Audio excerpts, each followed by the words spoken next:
নিজের জায়গা ছেড়ে ওঠে জানলার পাশে এসে দাঁড়ায়। দেখি বৃষ্টি ও ঝড়ের গতিবেগ সাংঘাতিক হারে বেড়েছে।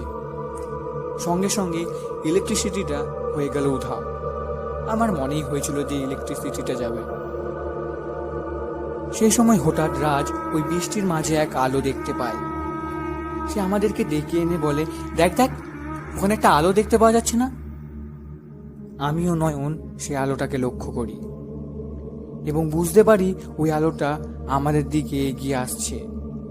কিছুটা সামনে আসতেই বুঝতে পারি ওটা কোনো আলো না, ওটা একটা আগুনের গোলা।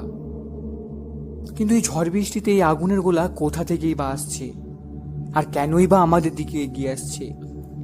আমরা সেখানে থতমত খেয়ে দাঁড়িয়ে থাকি, নড়তে পারি না। নয়ন এগোটা বুঝতে পারে, তাই ও আমাকে ও রাজকে টেনে সরিয়ে নেয়। আমরা মেঝেতে পড়ে যাই, আর ওই আগুনের গোলা